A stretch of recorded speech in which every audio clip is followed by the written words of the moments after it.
last session, you guys verbally tore into Deputy Headmaster Malum for rigging Kermit's final trial to be pretty much deadly. And so after that, you guys pretty much reconciled for the night, or at least attempted to reconcile with some stress and tension going on. And Atlas wandered off and found out that the prank that she set in earlier in the day went off when Nova sicked JoJo on Professor's offices to trash it, and explosions happened and all that stuff. So the next day, you guys and Kermit gathered and met Lanier, Kermit's dueling partner, who is a saint and a joy, and also a member of Farron Woods. And after that, you guys went to the dueling pit and watched the duel enact between Kermit and Lanier and two other individuals. One who was a scum of the earth fire elf who was a rich boy and didn't care, and casted an illegal spell on Kermit, which was Phantasm. And so, majority of the Order of Friends started rushing towards the dueling pit to beat the crap out of this kid when Kermit kind of went supernova out of nowhere and ended up dropping a ceiling on them all, and that's sort of where we're at. So, just as a reminder, when that wave released from Kermit that dropped the ceiling on him, it also released the arcane barrier that prevented anyone from getting into the arena, so Kanad, you can now just hop the fence and rush towards the dueling pit. It also released elementals that were caged throughout the arena. So, currently blocking your way, I'd say, is 2 fire elementals and 1 air elemental. And, one other thing. As you guys are sort of looking around, you sort of realize that a lot of, like, in the chaos, of course, as people are rushing around, people who were previously dressed super nice before, all of a sudden are, like, just wearing, like, casual clothes. And Ariza, as you look at yourself, you're no longer a dwarf. Okay. Like to clarify, has my medallion be damaged? Is it medallion damaged? It doesn't or look is like it just more of like damaged. Kind of like that anti-magic zone? It looks like the magic is suppressed, so your illusion is not present. And Kanad, as you're sort of running, you realize that the magic of your armor, which allows you to run faster, is gone. So whatever penalty you have for wearing heavy plate mail armor... What the frick? I don't know what the penalty is. So... -5. Like, I can move 1 square, probably. Gosh. I'm gonna be useless in this fight. I'm Well, sorry. as an action, you can take off your armor. I die! Why would I take my armor off? If you want to be able to move. Okay, I'll move and get skewered in my next hit. There you go. So, I need everyone to roll initiative. There are elementals Okay. blocking the way to Kermit. Yikes. How many? 3. There are 2 fire, 1 air. Okay. Shoot. So, okay, from where... I'm just trying to get a idea of where everything is. Yeah. So I was beside Nad. Where... Like, how far away am I from kind of like where I last saw Kermit? I'd say the way that... Because I think you started running when Kanad started running, yeah? Yeah. Yeah. So you are about, I'd say, 1 full round of movement to the rubble. You're very close, like, and at this point you just need to hop the fence. Okay. So you can reach there, but there are 3 elementals, like, right in front of you the moment you enter the pit. Because you also started running, like, as soon as everything happened, Thranduil, you'll reach the pit at the top of next round. So this round, if you just use, like, double movement to get there, you'll be there at the top of next round. My speed of 16 wouldn't help me get there faster. No, because you're pretty far up back, like, you're in the royal box and right. stuff. I went up into the... Yeah. And I think everyone else kind of sat near the front. And Nova's right next to you as well, Thranduil. She and Galen started booking it pretty much the moment you did too. Yeah, she freaking better have. Okay, so initiative. What did everyone get? 16. 16, 10. 10, 21. 21. 18 with 4 stunt points. Nice. I'll put those 4 stunt points into the stunt pool. Okay, so there are 4 stunt points in the stunt pool. Thranduil, you are up first. Nice. I use double movement to run to the pit. Cool. Yeah, because I mean, unless I can like shoot, Uh, can I? Are any of the elementals within like 16 yards? Oh yeah, you can definitely get a go at any one of them. Okay, I'll just take a quick pot shot at one. Oh gosh. That is 12. Which one are you shooting at? You said there was 2 fire and 1 air. Yep. I'll shoot at one of the fire elementals. Misses. Yeah. Okay. Sorry. Ariza, Yeah, now it's your turn. yikes, so I'm a snake person. Fuck. You are. You are fully Yeah. revealed. I guess I'm just gonna be running towards Kermit. Okay. Um, So you are directly in front of the arena. If you just sort of like use half your movement to like jump over the Yeah. fence, you can do that. And so Okay. you do that. You jump the fence. You're in the pit. There's 3 elementals. Right now, they haven't really focused on anyone. They're just kind of haphazardly there. Although, since Thranduil shot like a pot shot at yeah. one of the fire elementals, that one is now sort of like kind of, you can tell it's focused on him now. Okay. But the other 2 aren't really doing anything, but they are in front of the rubble from your current angle. Shoot. Is there space enough for me to run through or in between these 3 elementals? Yeah, you could definitely do that. But it would Okay. pretty much require like you can avoid them, but you'd be running through them, Yeah. and you would probably gain their attention. Shoot. If I run around, would I be able to reach Kermit this turn? It's hard to tell where Kermit is. It's just rubble. Yeah, or like kind of like in that, like where I last saw him, like in that Oh. area. That's behind the elementals. Yeah, I'm gonna have to just run right in between the elementals. Okay. So I'll take like a full, use my action, bonus action, and movement to just run.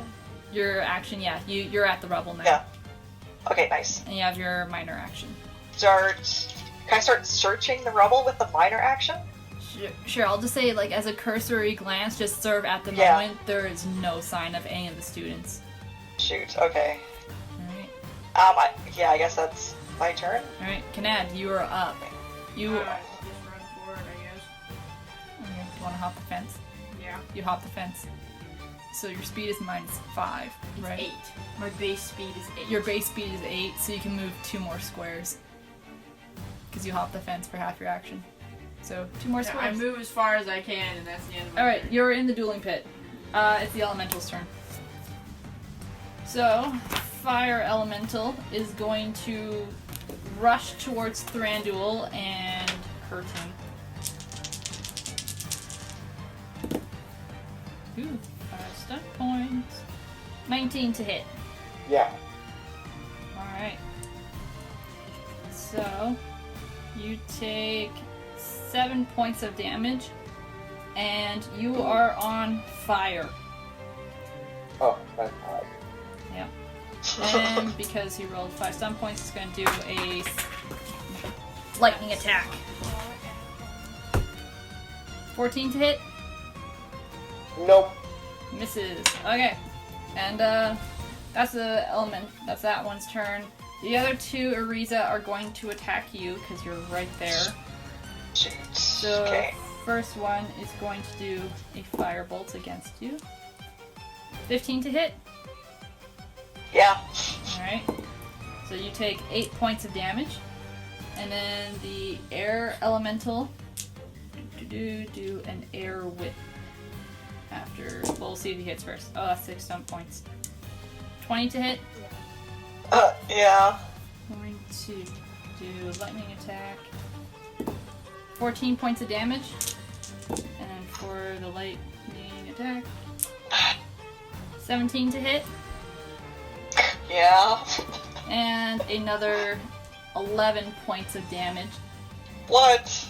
And so, because he hit you with his attack, you have to make a strength might check. Okay. Wow. 9? No. So with that second attack, the first attack it slams into, and the second attack it sort of smashes you to the side, and you are knocked 6 yards to the right side, and you're prone. Okay. So I'm like farther away from the rubble, or am I like?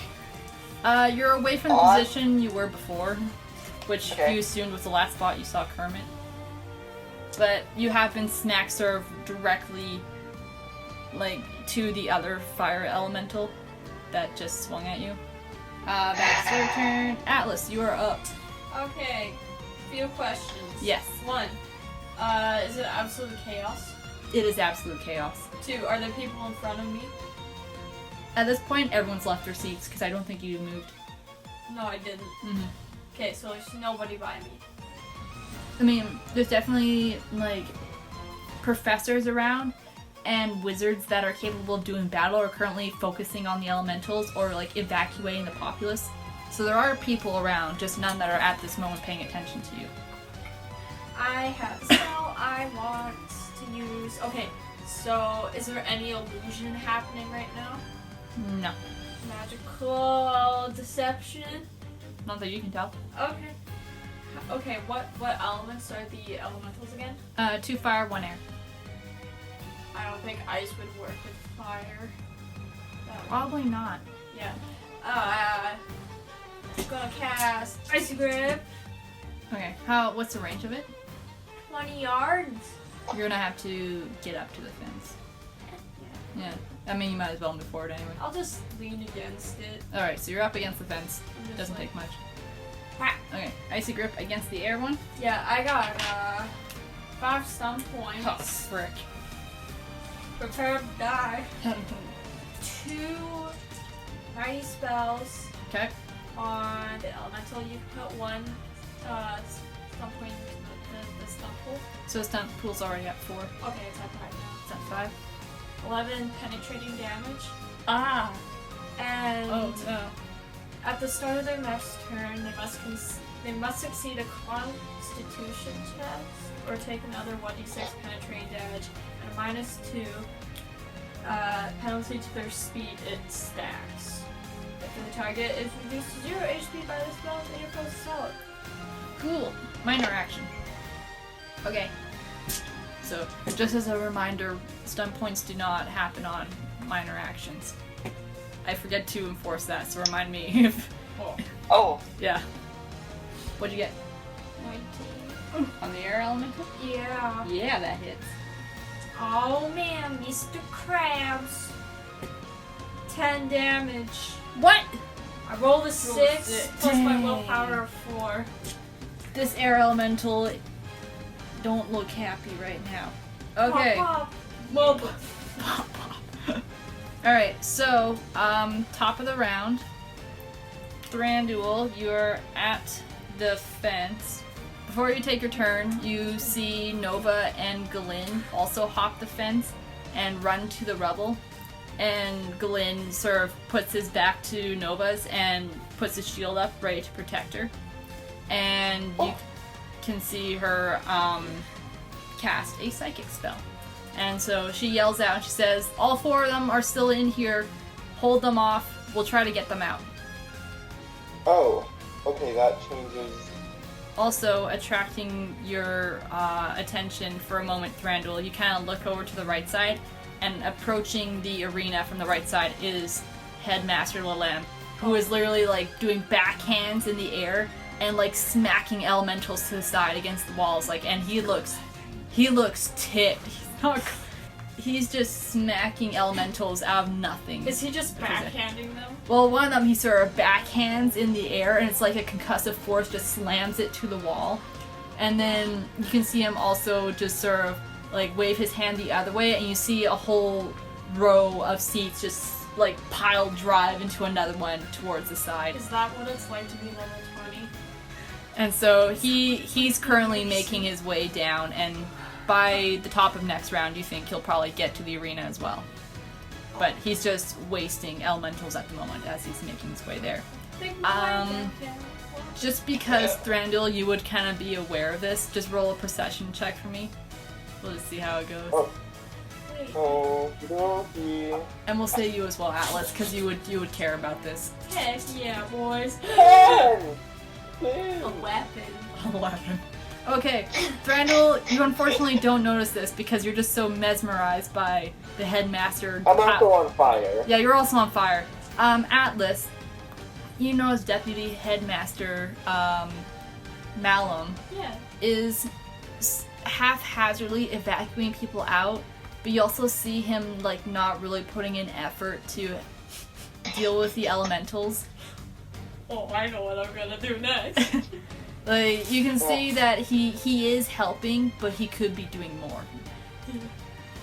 So Thran, now you can take your turn. I apologize. Okay, no worries. I have question. Yes. So, how far away is Ariza from me? Ariza is about, we'll say, 8 yards from you. What is the range on illusionary guys? We'll say it's sight. You disguise me, or you cast a disguise spell on me for me? Although at this angle you can't see Ariza because she's behind a fire elemental. In that case, I'm going to cast invisibility because obviously you are also on fire. Oh, 3 bug points. So at the start of your turn, I should have done this before. You take 4 points of penetrating damage. Oh, okay. I also got 3 spell points with that invisibility, so I'm going to use Magic Shield. Cool. And then I'm going to run until I can see her. Okay. You literally just need to, like, strafe a little bit to the right, and you can see her. Then yeah, I'm going to be using my Master Degree in Illusionary Guise to be turning Ariza to look and sound exactly like the other air element. Okay. Wait, Illusionary Guise is a minor action? That's crazy. Alright. I'm at half health, you guys. Oh! Like, just saying. I'm trying to see if I can, like, deceive them.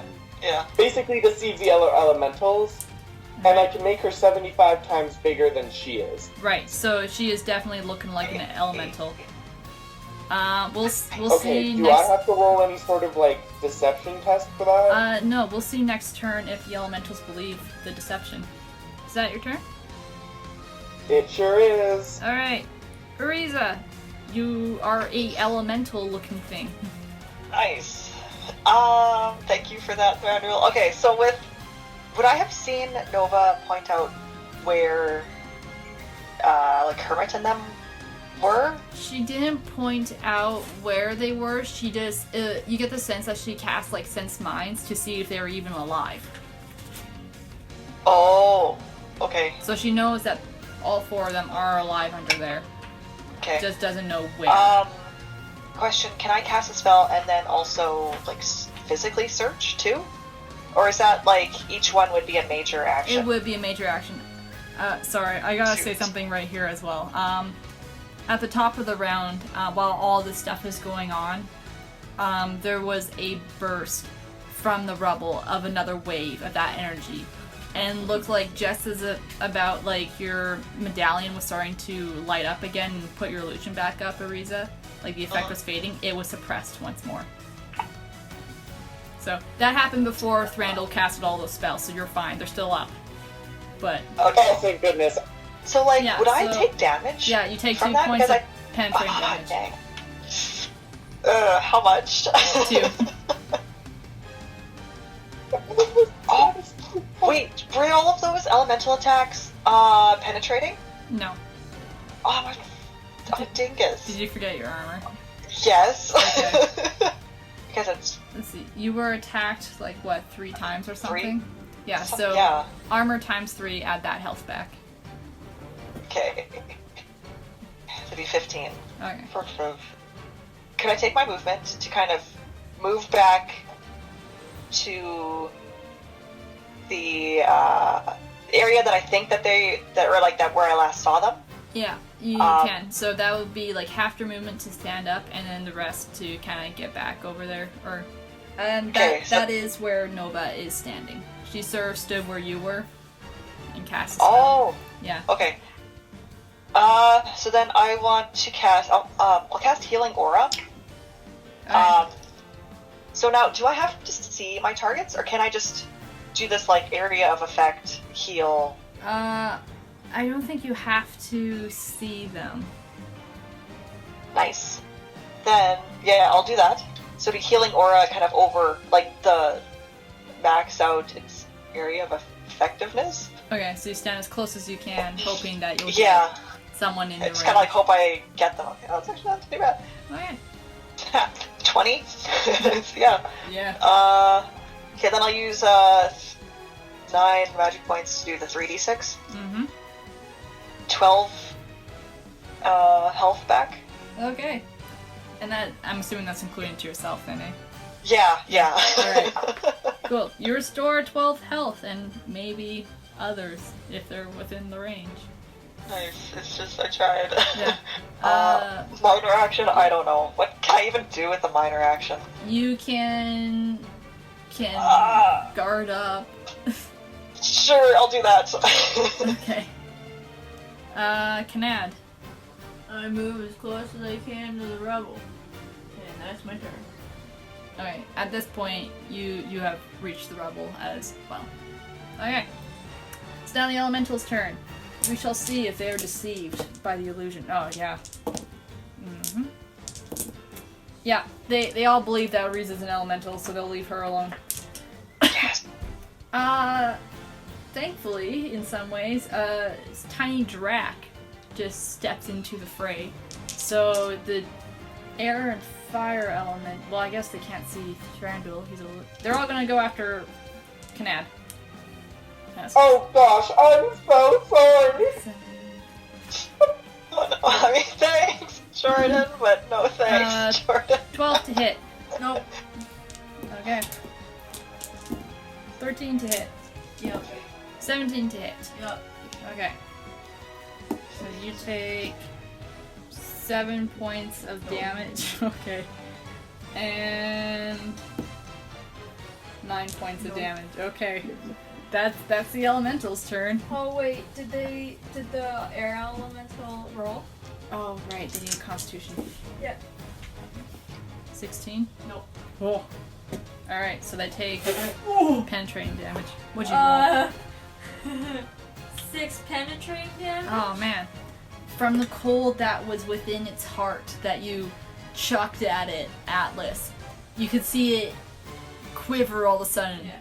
And then air elementals can't really freeze, Yeah. so you just see it turn to like a whole bunch of mist. Oh, like- cool. Yeah, that's it, just turn to like frozen mist and fall, and Does it it's turn gone. into snow? Sure, it turns into Snow snow. cones! The air elemental is gone. Yay. Nice. And it is your turn, Atlas. Okay, is Deputy Headmaster still like, come on? Yeah. Okay. Oh, this is gonna be great. Oh I'm gonna cast Misfortune on him. no. God. I got 6 stuff. Oh my gosh.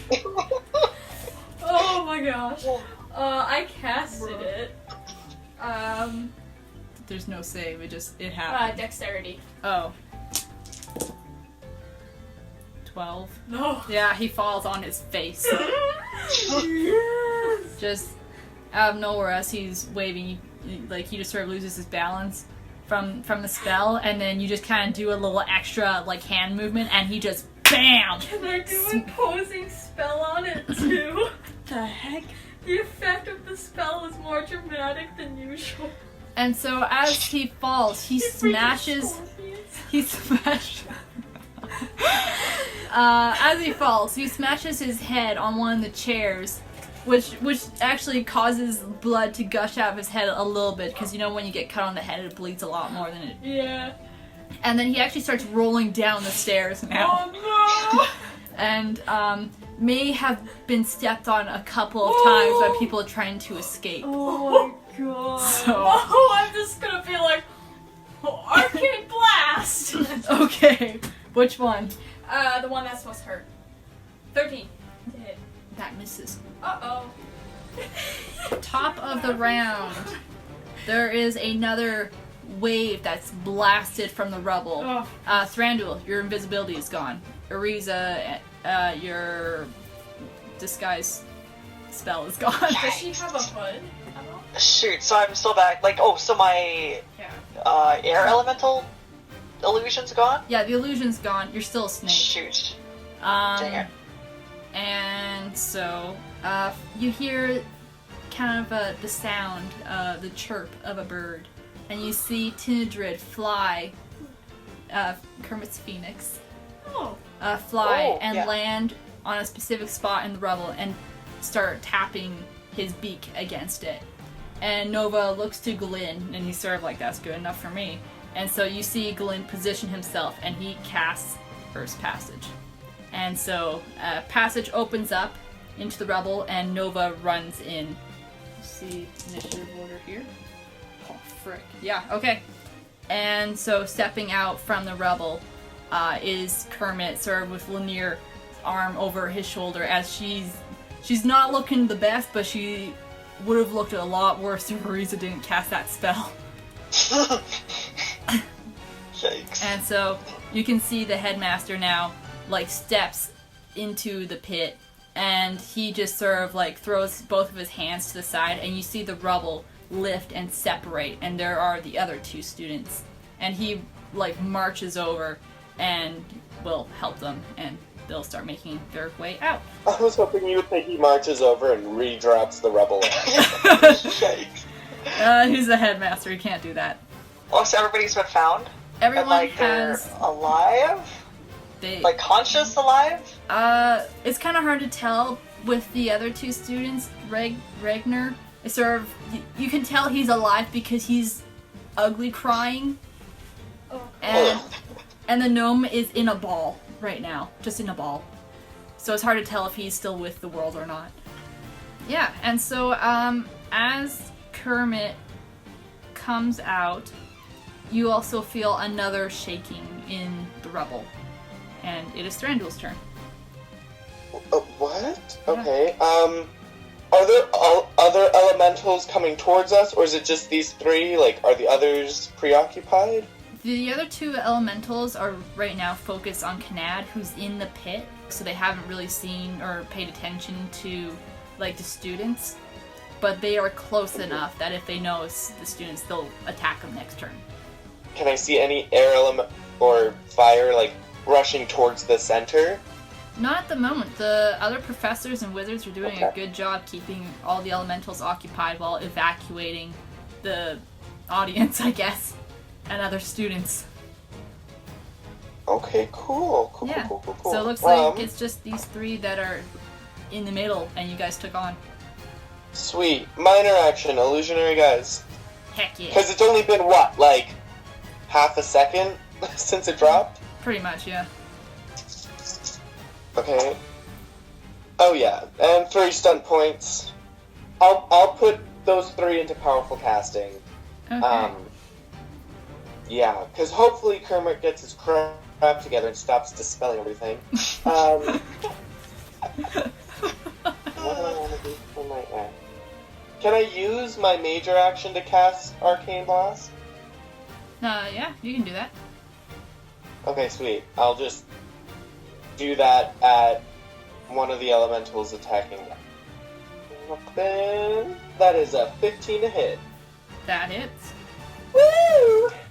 So that is 8 damage. Ooh. Alright, you launch an arcane blast into the fiery chaos that is this fire elemental, and you see it wince a little bit as the fire kind of pulls back from the spot that you shot and then kind of returns back to its chaos. And, I think that's your turn, eh? Yeah. Alright, Ariza! You are up. So did Thranduil disguise me? Or Yeah. I just redid it. am I gonna get targeted by everybody around me? Because I'm an air elemental?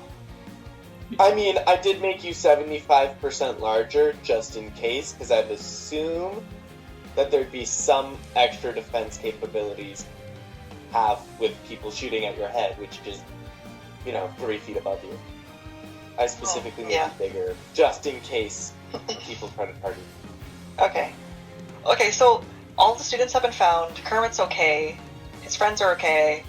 We just have those two the fire and the air elemental? Oh no. No, the two two fire fire. elementals, right? Yeah. I'm gonna cast Healing Aura on everybody. So that's like the 4 students, myself, and then I guess whoever else is in that I should say that the zone. Nova also has healing capabilities. Okay. Oh, right. Yeah. Oh yeah, I keep forgetting. Yeah. So then I don't do that. I'll do the lightning bolt against the fire elemental. Yeah. Yeah, that passes. So it's like 6 plus 10, 6 is 17. Okay, so the fire elemental needs to make a stamina test. No. That with a 13, he is not gonna pass. Cool. So then he takes 2d6 will, which is 8 penetrating damage. Yeah, he did not like that. Then an arcane blast against the same one. Yeah. 14. Yeah, that just hits. Oh, okay, good. Okay, now it takes 9. I'm actually rolling good today, guys. Hey. Dang. Yeah. Just that lightning blast. It almost like carves a hole into the fire elemental temporarily until it like resumes its form again, and then you just fire an arcane blast and it like sinks into the elemental. It doesn't look happy. Its flames are getting more erratic, we shall say. Oh shoot, and then my movement, can I just move closer to Kermit? Yeah. You can easily Nice. get to Kermit. And you standing next to Kermit, he is panicked. Like, it isn't a matter of, okay, I cast a spell and now I'm panicking and I'm just keeping on casting it. It's like, this kid has lost control. It's like, he cannot stop this. He doesn't know how. Yeah. So like, questions like that blast of arcane energy is coming from him? Right now, those tendrils of light type of thing that were going on before, they're still sort of around him. And you can also see, like, everywhere that he steps, there's almost like little grass buds that are popping up behind him. And yeah, you can see like light slowly building up in him again, ready to release once more. Huh. Yeah, so he's very afraid and doesn't know what's going on. Yeah, Kanad. You have 2 fire elementals on you. Are they still attacking? Oh yeah, they're still there. Where's Kermit? Kermit is sort of at the entrance of the rubble with Galin and Nova and now Ariza nearby him. And Lanier is also sort of being supported by Kermit. I know what I'll do. Okay. As a minor action, Yes. I'm going to use my lightning breath on Kermit Oh god. so that he can stop tweaking everything out. Good Does he plan. have to make a constitution He needs heal? to make a dexterity acrobatic check. Oh. Well, I could have just cast a misfortune on him. Gosh. But like maybe the thing would still take its Oh, okay. Oh, I guess so. Let's see. 17. Dang it! Yeah. So, somehow, even though he is panicked, it might have put him into, like, hyperactive, like, battle mode, just, you know, when you seem to notice everything that's going on. And so, Kanad, you turn, you blast lightning towards him, and he just doesn't, he just sees something happening, something flying towards him. And so he just dodges out of the way, and it's, like, just, like, sort of, like, what is going on? Oh, sorry, I was meaning to hit one of these guys, and I'll go and hit one. Okay.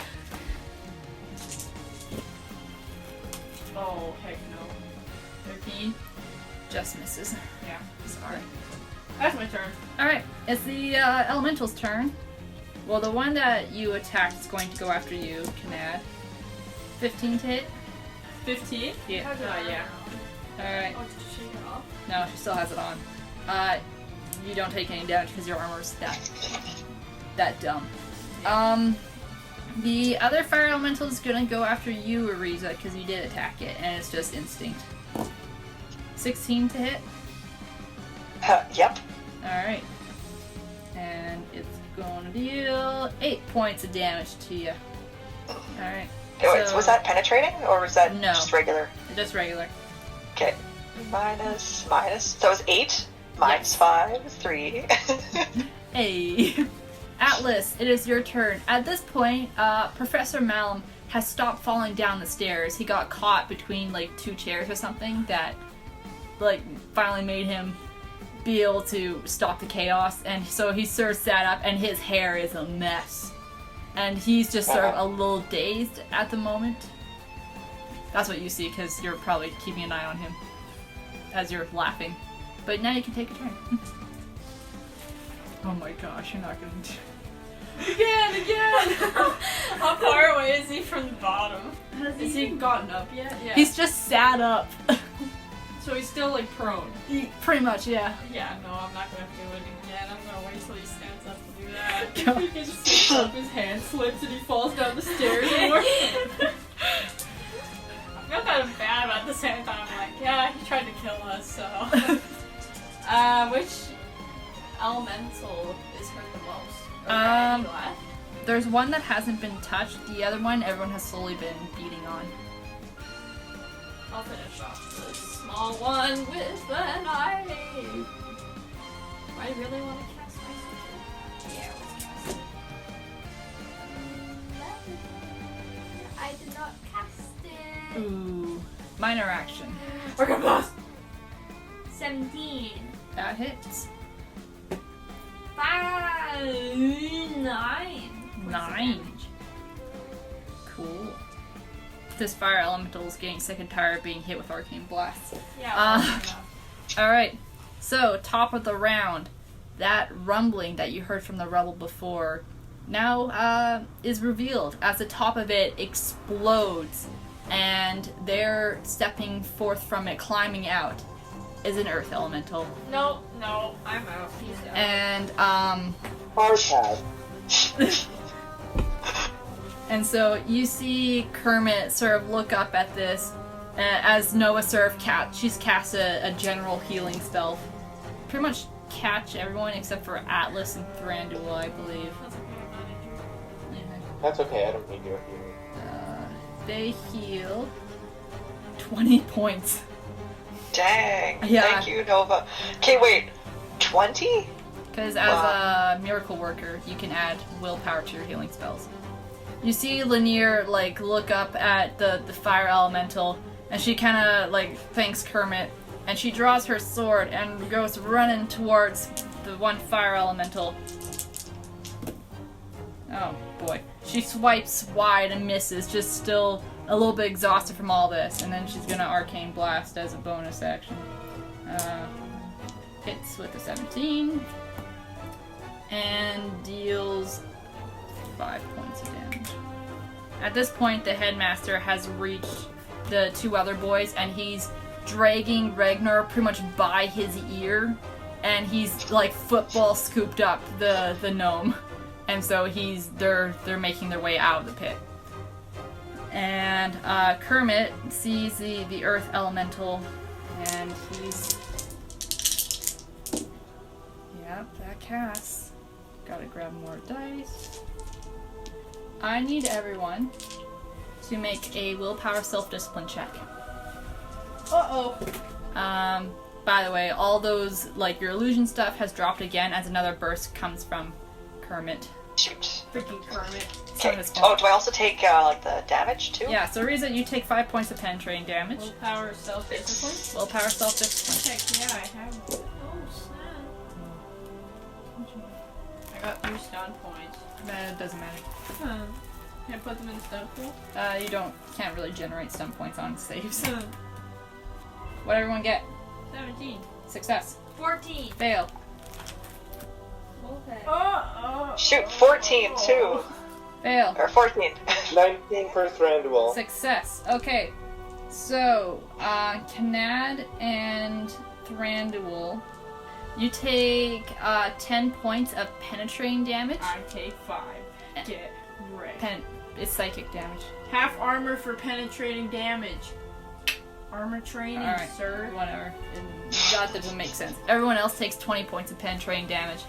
As you see Kermit try to cast a psychic spell directed towards the earth elemental, but then you see with the blast that expanded, it hit everyone, including Kermit, and you see him fall to the ground in pain. And Thanks, Kermit. Kermit, stop, please. and so he looks up and he sees everyone. He sees that he hurt everyone, and so stands up with half of his movement and starts running out of the arena. No, don't go out. Oh no, this is so bad. This is a bad. And you see his phoenix go after him. He's gonna freaking run off So wait, into the public. If he saw everybody, he would have seen me. Yep. Not in my illusion. Yep. Yeah. And thankfully for you guys, that earth elemental was hurt, and Kermit absolutely destroyed it. It falls apart. And even one of the fire elementals just sort of scatters, like the flames lingering in the air, like a strong wind blew through it before it fades. And there's only one fire elemental left. We'll say, for the sake of brevity, you guys beat the crap out of that thing real quick before battle ends. Yeah. Okay, are we gonna chase after Kermit? Quickly I want before combat ends, Yeah. which direction is Kermit running? Towards or away from me? He pretty much ran past you at this point. He's going out the nearest exit, and you see Lanier has followed after him, and Belden was at the entrance sort of evacuating people and saw Are they Kermit. trying to stop him from running? No. Okay. Belden actually... So as soon as I see him start running, I'm gonna drop down and join. Alright. And you see Belden, who was sort of at the entrance evacuating people, sees Kermit running, and Belden sort of, like, takes off after Kermit as well. Oh, is, Malum. yeah. Malum has now stood, and he's straightening his hair a little bit. He sees an elemental and just sort of, like, not even looking at it, waves his fingers, and it explodes. Yeah. Can I look for... Wow. I'm gonna see that. Can I look for a certain point where it looks like he could stumble and then cast Misfortune? Before I do that, though, I'm gonna cast the boost thing for my seer. Hands of Fate or something. So, Professor Malum is slowly making his way up the steps. This is gonna be beautiful. Okay. 18. 16. No. Alright. So you see Professor Malum straightening his hair, like, not haphazardly, just destroying elementals that are inconveniencing him. Yeah. And he steps on a pebble, and you're like, this is my moment. And you, like, just do, I don't know what you cast. How do you cast a spell? How do you cast a spell at him? On my deck, pull it out, and it just... No, it just fizzles. Yeah. Alright. And then it just boom! And so, as he steps on that pebble, meets the timing of you releasing that spell, and he slips, like, legs going up wide, he falls slam on his back, and slides down like a couple of stairs before he catches himself. I can see, I start running towards the exit. And so it's at this point that you can see he's on the ground, sort of, like, winded, but also, like, he's thinking now. I blend into the crowd. Yeah. He doesn't know what happens. Well, he knows that, like, okay, someone's messing with me. That's fine. But he doesn't know who. And so, you all start running, and through the line of people that are following Kermit, sort of in the moment, Ariza, Nova, and Glenn mentioned to you, like, we're gonna stay behind and help everyone else. Like, just keep us updated on Kermit type of thing.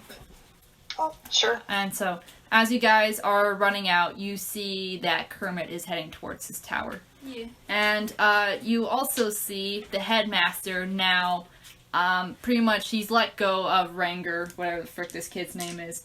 I feel so bad, because I'm the GM, I should know this. Yeah, but the kid's an idiot, so we don't really... Yeah, his name is Ranger. And you see the headmaster, like, tearing into this kid verbally. Oh, I thought he was gonna run past him and, like, shove his face down to the No, ground. the headmaster is talking to Ranger. Okay. And you can see the kid's trying to defend himself. It's sort of like, I panicked, released the wrong spell, and he says, no, I don't want any of this. You can be a wizard, but not at my school. Goodbye. You're out. And you can... And Rango's sort of like, you can't do this to me. Don't you know who my father is? He's an archmage of fire arcana. And the headmaster goes, and I'm the archmage of illusion and headmaster of the school. Goodbye. You can leave on your own. You can get in contact with your father, and he can get you out of here. I want nothing to do with you. If I see you on the school grounds again, I will escort you out personally. Got wrecked. Am I breaking the law here? He's seen you. Technically, Oh the headmaster's seen you, but he seems pretty chill with you being back. no! Okay. Like, he was there when you did the trial with him. He created the trial that you and Kermit went through. With the spiders. No! Okay, so, also, I know there's a lot of stuff going on here. I'm sorry, guys. That's fine. Kanad. No, that's okay. As Kermit was sort of out of the range, your armor got back its speed again. So, Oh, yeah. Yeah, so you can run now. But as you're running, you also notice in the distance 2 tall figures. Black. And That's looking scaly. Oh, people! Yeah. They come to me? They look to be heading vaguely in your direction, but also through the chaos, they're kind of there, confused. Oh, goodness. So just Wait, just be aware of that. Okay. I'm assuming y'all are heading to Kermit's tower. Yeah. Yes, I'm Okay. following Kermit, yeah. All right. Yeah, I want to like check behind and make sure All right. Make a check. that like Yeah, baby. nothing is following us. You can make a quick perception check if you want, Thranduil. Perception, seeing, we'll say. That's only 12. As far as you know, there's a lot of chaos, a lot of people running, but no one who's looking to follow or posing any threat. And there's no one, like, if I look ahead of us, there's not, like, I don't immediately see, like, some crazy kind of ambush set up. No. Okay. Alice, what'd you get? I got a 15, but I have 6 stone points, so I'm trying to... Oh man, you can put it in the stump pool. You find 3 gold, and you also have a little pouch that you also stole. Okay, well, I'm gonna shove that in my pocket Okay. for a rainy day. So, just for clarification, Alice just pickpocketed some rando. Wow, okay. They were running by. It's not like they're gonna notice. Okay. Yeah, man. So, you guys enter the tower, and for Thranduil and Ariza, this is a familiar sight. As you see, the ground floor is no longer like the kitchen dining room setup. There is a large crystal, and there's runes going on along the floor and up the walls. This is the tower effectively in emergency mode. Oh, Kermit. Oh. And you can see immediately, directly in front of you is Ebby, and she's grabbing hold of Lanier. Lanier's sort of like, no, I want to like go up, and you can see Ebby's like, no, you're staying here, you need healing. So she's like casting healing spells on Ebby, and she sees like the rest of you, and she's sort of like, frick, who do I heal first, type of thing. And Belden, you can see that he's there as well, and he's sort of looking up, and he goes, he'll be safe here, he'll be contained. I gotta go deal with other stuff. I need to talk to the headmaster, try to keep Kermit from being expelled. And so he leaves. It's technically, he didn't break the rules though by using Power Arcana. Is Power Arcana banned? It's not banned, but you need approval to use Lost Arcana. But this doesn't really look like Lost Arcana that you know. Lost Arcana is like spells that are technically legal, but just not common knowledge anymore. So it's hard to tell if that was Lost Arcana He's using illegal arcana. or something more. I have a legal arcana. Oh. That's what misfortune is. It's a curse arcana. Got you. So yeah, what do you guys want to do? I'm gonna go see Kermit. Okay. Make more cards. Kermit is kind of on the next floor. So you go up to the next floor, which is Kermit's floor, essentially. And you can see that, like, his notebook and his bookshelf that's sort of, like, in a corner where his study section is, has been blasted over, essentially. Like, everything is in disarray, and you can see where his room has been, or is, I guess. Atlas, you sort of poked your head in there once, I think. Yeah. You suspect that Kermit is in his room. The door is closed right now. And the other sign that you get that Kermit is in his room is the fact that all the Jin. Is it Jin or Jin? Jin. Jin. It's Jin. Jin? The D is silent. Frick. Yeah, it's just Jen. Okay. We're finally on the same page. I've only been saying this for like 2 years. Yeah, so... Okay. So... The genie. Just call them genies at this They're point. just genies. Well, there's multiple now. But... Just say the Jin. It's easy. Okay, no. We're done. This conversation's done. All of the Jin are there. So you see Norid, Zovam, Ratchik, and you see Avalan. Even the crazy chick is there? Yeah, she's there. And so Oh. they're all outside the door, just sort of like pensive and silent. And you see Avalan turn to all of you. She says, "This won't kill him. But this continues, he'll wish he was." And she walks away. What? I'm gonna I have- enter the room. Door's locked. Yeah. Break down the door. The door I is mean, locked. I'll not, like, I'm gonna, like, is it locked? It is locked. Is Kermit still power Okay. blasting everything? You can hear, Like, can we hear soft thuds? yeah, every, like, few seconds you can hear another, like, kind of wave. Yeah. But it's softer and contained in his room, essentially. And, whoever's at the door, make a perception hearing check.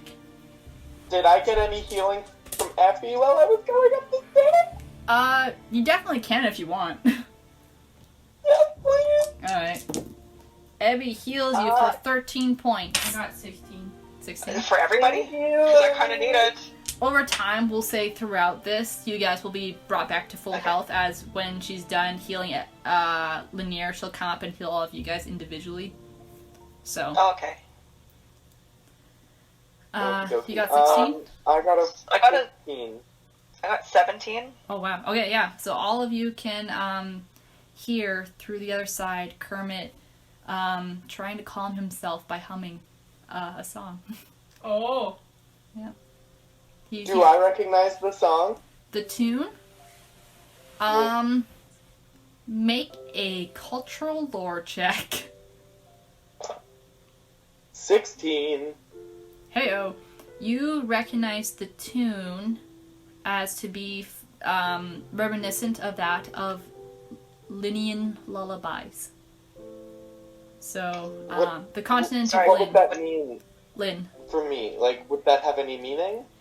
You don't, like, the tune itself, in terms of, like, its musicality and melody, is very similar to those of, like, melodies that are from popular or very distinct Lin music. Oh, okay. Yeah. I will knock on the door, Okay? see if there's any change. You hear the humming stop for a moment, but then continue. Okay. I'm just gonna say, Kermit, it's Thranduil. I'm coming in, and I'm going to pick the lock. Okay. Oh, could I do, like, the 3 MP to +2 to test roll? But can I give it to Thranduil? No, but if you want, you can, like, offer to be there to help him, and I'll give him, Sure. haven't really... Okay, so I think for... I mean, I have proficiency in it. Right, Oh, so... okay. Yeah, I have a +6 to this roll. Yeah, even still, like, you'll have advantage, so in this game, because I've been thinking about it, to make it, instead of just rolling 3d6 again, because that's a lot of dice, you roll 4d6, and then take the highest 3 dice. Oh, interesting. And that's Okay. advantage. And then only the highest 3 count for Yeah. stunts, right? Okay. Just sucks. Well, my guy, that's triple 5s. Oh, heck yeah. That's 21. Yeah. Is there any, like, would this be exploration or role-playing stunts? Can I use those 5 for anything or not? This would be role-playing. Tower of Will, Okay. then, which gives me a +1 on any opposed tests to put me at an emotional disadvantage. Cool. So, Your own success gives you a sense of your own brilliance. man, if that doesn't describe Thranduil, I don't know what does. I know, right? I'm basically a bard, but can only inspire myself. Alright. So, you unlock the door, and you open it. I don't know if you step in or not. I'm going to just, like, crack it open and, like, slide through. I'm not going to, like, open it to, like, everyone. I'm just going to, like, come in, close the door. But can I come in too? I mean, like, if you try to come in, he's not gonna, like, stop you, but, like, he's not gonna, like, throw the door open, is what I'm saying, basically. Like, I'm not gonna just, like, push whoever's trying to come, like, kick you out the door. Like, no. If you want to come in, but, like, I'm not going to expose the, specifically genies.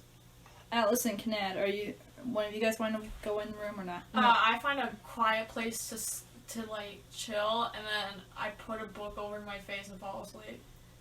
I'm gonna... Okay. I'll just wait Let's do outside. Fate's Guide, sure. Put Fate's Guide over my face. Okay.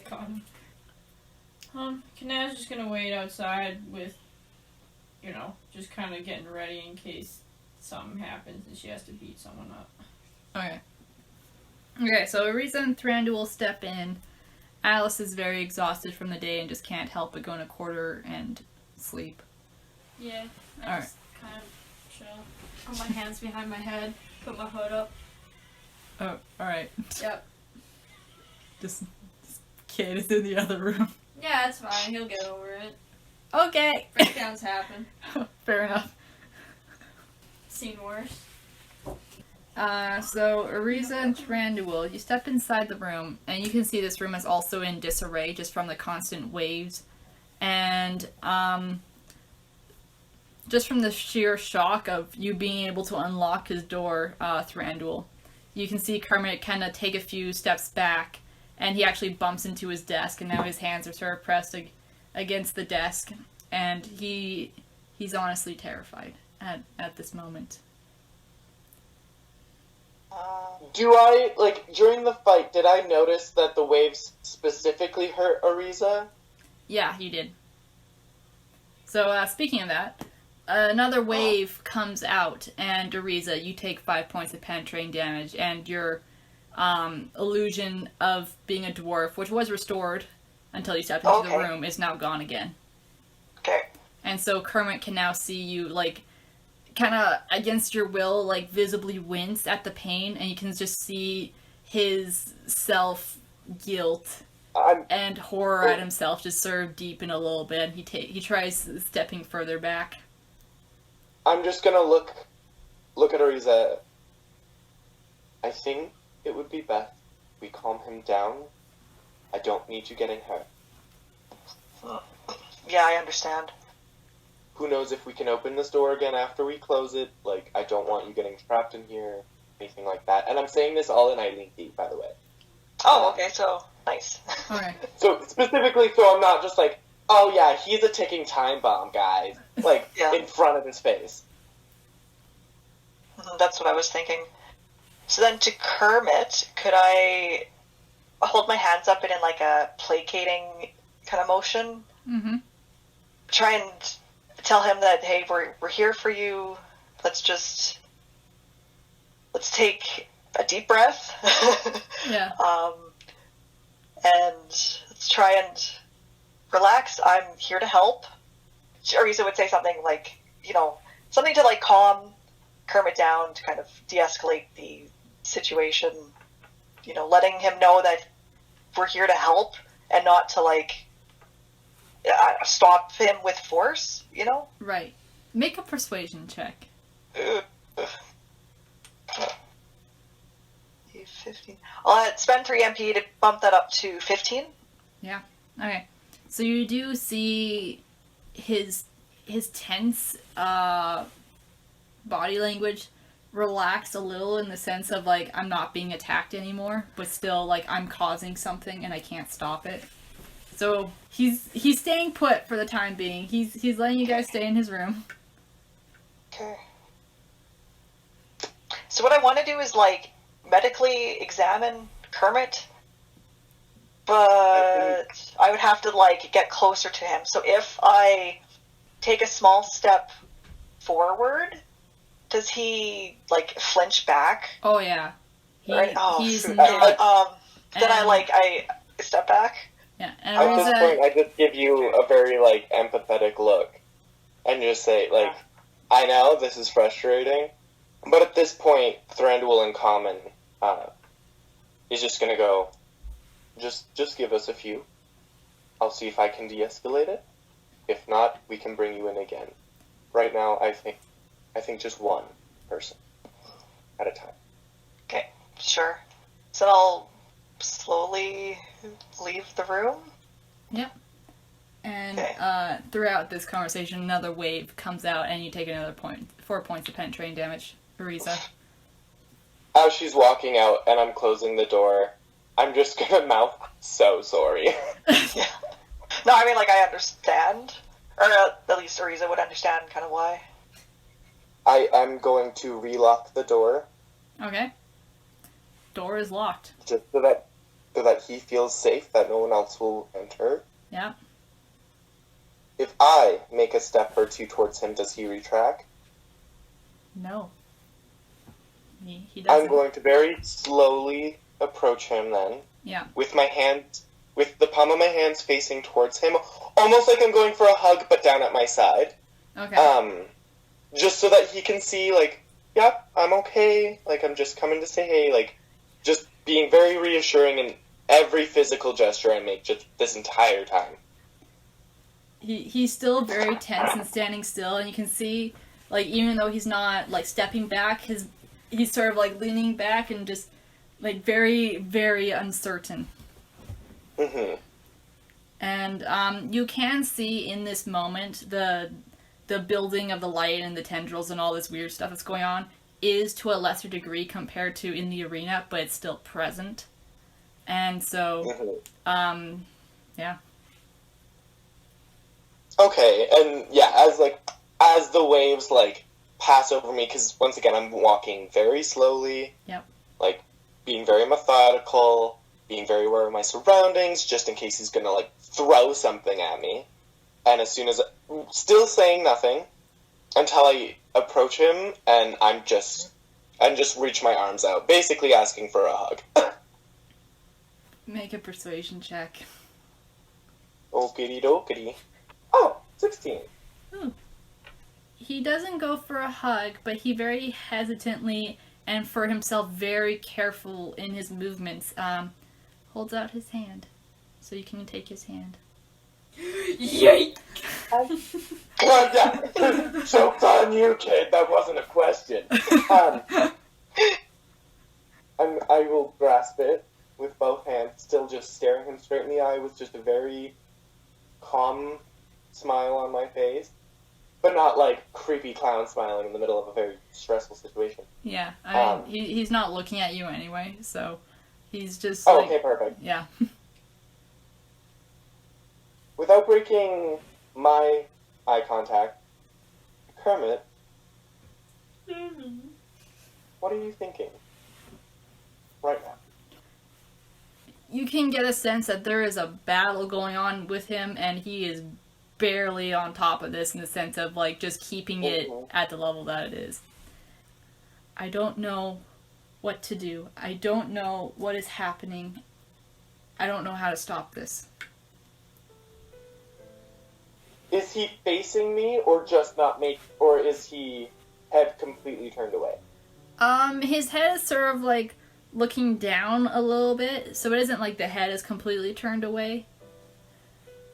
I mean, yeah, I know, my vest is beautiful, but eyes up your guy. Goodness. Like, he's looking at the ground. Yeah. And, Thranduil, you also just sort of like trying to see what was going on with him and taking all this in. You can see where he's looking isn't directly at the ground, and you look over, and, you see a portrait of two individuals. And from the phantasm, these are the same, like, the woman and the man, but obviously not on fire. Is it, so you said it's on the floor? Yeah, it's on the floor. Was it, like, smashed during, like, these waves? It's a little cracked, yeah. So, if it's, you know, still, like, structurally sound, I'm gonna pick it up, and I'll just place it a flat surface, like, 10 feet away, and I'll just put it upside down on that surface, but he can still see it's there, but just not staring at it. Mm-hmm. And as I'm doing that, I'm kind of just trying to gauge his reaction. It does make him slightly more anxious, I'll say. Okay. So before actually letting go of it, I will pick it up and I'll just look at them. Mm-hmm. Yeah, I'll look at it, and I'm going to slowly bring it back and set it beside him on the deck. That's what I'll do. Oh, gosh. Trying to be an empathetic human being to not human is very interesting. Therese is just hovering by the door outside. Yeah. Oh, we all, like, I look back, I just see her eye, like, popping through the keyhole. Yeah, exactly. I see her fingers under the door like a cat. A snake starts slithering under. Yeah. Oh. Okay, so I mean, me as Thranduil has probably figured out that these are familial relations, probably parents. Yeah, more than likely. And, Yeah. Kermit sort of squeezes your hand tighter, and he goes, Thran, what do I do? About what? And for a second, the tension drops a little bit where he looks at you like, are you freaking, like, are you serious right now? Basically, what I'm trying to do is just get him to talk about it. That's kind of what I'm pushing for. So, like, hey, what are you thinking? Like, what do you need help with? And then just letting him go. And just letting him spew and get that out. Make an empathy check.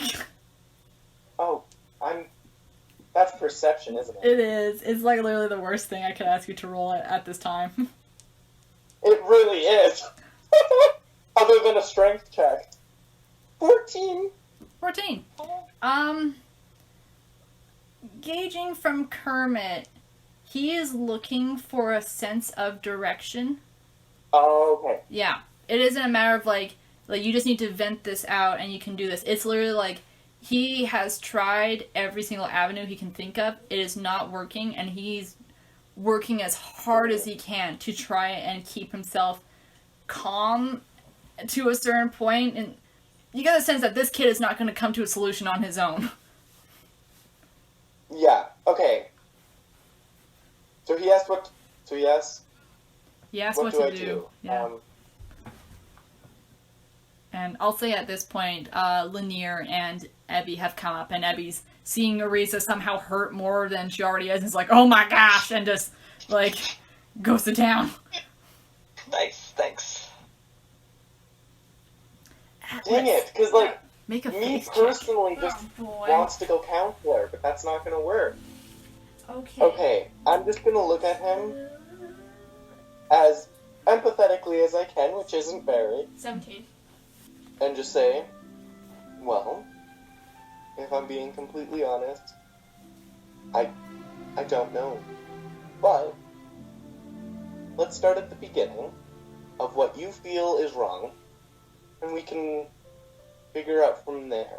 But I honestly, I don't know enough about what you're thinking to be able to tell you what to do. 17. Hashtag sorry, Rachel. Is she like get in there right now? Surprisingly, no, you don't instantly get like the hostility that you're used to from Lady Destiny. But she does appear before you, Oh boy. sort of like hand on shoulder. Oh, did And she rip the book off my head? Yeah, she does lift it off your head, and that's sort of what you notice. You're like, what? Who? Oh, frick, it's you again, type of thing. Yeah. And so she takes your hand, Yeah. and she looks to you, sort of like gently, but also kind of sternly, sort of like, he needs you. Okay. I open the door. Door somehow unlocked. The door is somehow unlocked. I open the door and I throw my cloak on the door knob. I'm like, okay, get out. It's my turn. You know that grandma from the Croods or whatever? She's like, alright, step aside, ladies. That's kind of like what I'm doing here. Oh my gosh. I'm gonna look at Kermit and be like, sweet, I had no idea what I was doing anyway. And then walk out. And so you see Thranduil walk out, which is probably like the most emotional anchor that he has at this time to sleep. And he's sort of like, well, like, I wouldn't, like, well, I guess I wouldn't actually have to, like, leave the room. I guess I could just, like, step back. No. Right? Because how big is the room? No. Or do you want me out, Atlas? Yes, please. And when he leaves, I kind of like kick the door closed. Not like aggressively, but just to shut it. just in your Atlas manner. Yeah. And so Kermit's just sort of like a little shell-shocked of like, I sit right beside him. Oh. Yeah. Sorry to interrupt. Real quick, before I walk out of the room, I'm gonna just throw up my orb of detection. Right. And anything in a 20-yard radius is, revealed. In terms of what? Is this like a detect magic thing? Any illusions. Illusions. Ariza, your illusion drops. Again? And then comes back up. Also, for a second, Nored's cloak like vanishes into smoke and he goes, oh! and he flees up the stairs. As you guys see his skeletal form. Look what you did. Just kidding. So there's that. Okay, but there's nothing invisible in this room that I see. There's nothing, no scrying eyes. Like in the main room or in Kermit's room, I should ask. In Kermit's room specifically, right before Atlas is about to do her thing, I want to make sure that entire space is clear from anything invisible or hidden. Sorry, Atlas, I don't mean to slow you down. I just want to... No, it's fine. Make sure we don't have any creeps. Yeah. Safety first, kids. What it does reveal is that there is a portrait of you log on the wall, and you can detect there's a trap on it. Oh. A magical trap. Oh, crap, alright. A trap? Do I get the feeling that this is something that Kermit has put in place? You have no idea. I'm gonna just quickly just jot something down and just pass it to Atlas before I leave. Like, as we, like, walk past each other. And just saying, there is a invisible picture of Ulug in this general area. It is also trapped. I'm not sure if he's done it or if it's been put here. Well, no, just be aware. Don't let your guard down. It is a portrait of Ulug. Like, that is very visible. It's just, there's a trap on it. Oh, okay. Yeah.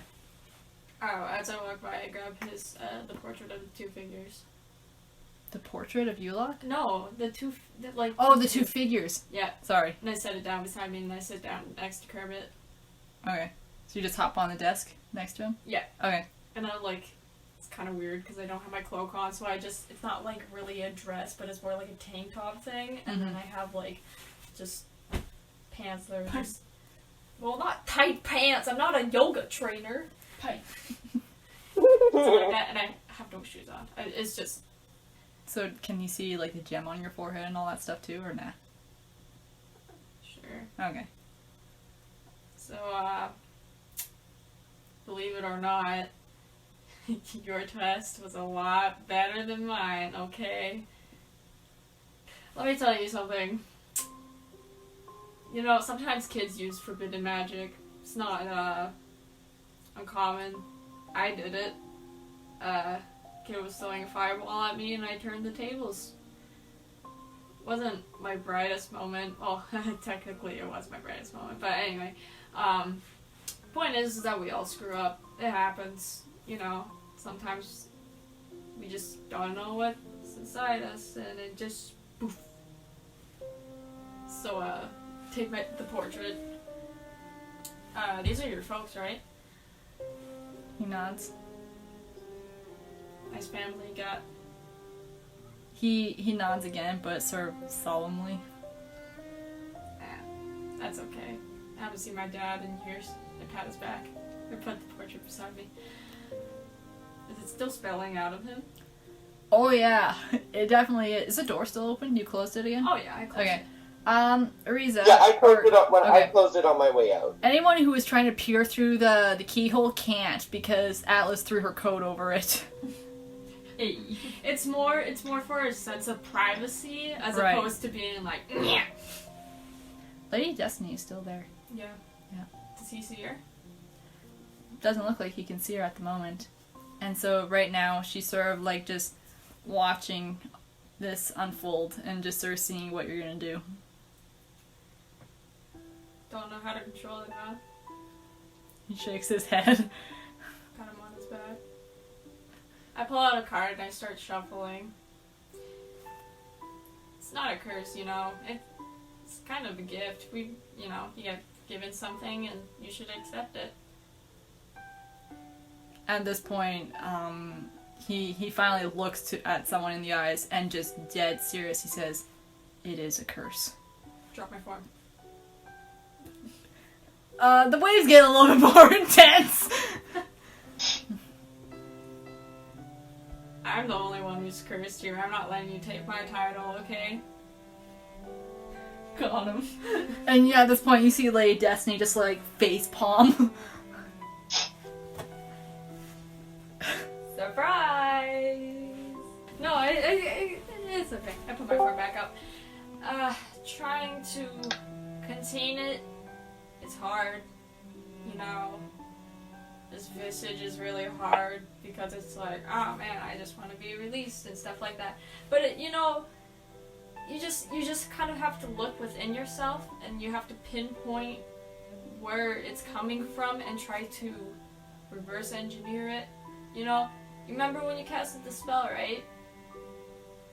He kind of nods. Okay, how did you do it?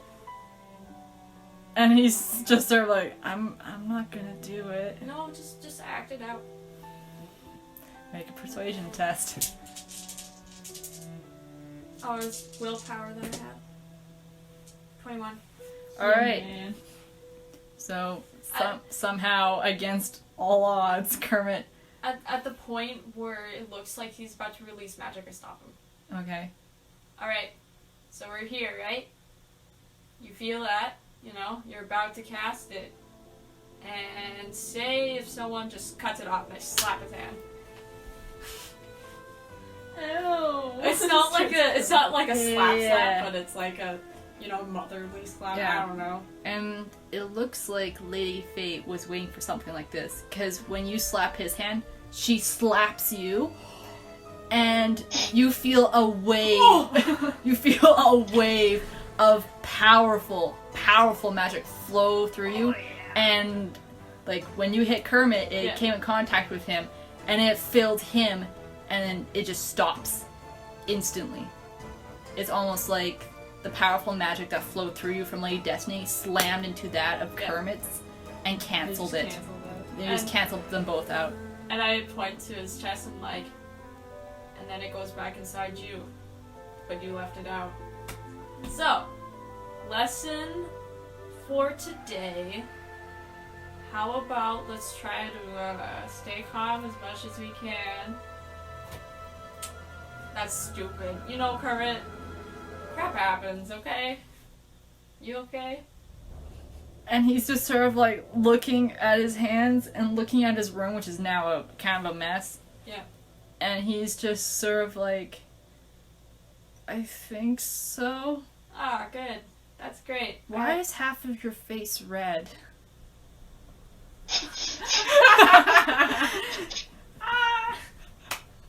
You know, Lady Destiny and I had a falling out, but that's okay. Long story. What? And everyone as well can hear the thuds and the kind of the magical bursts like stop. Like just dead silent.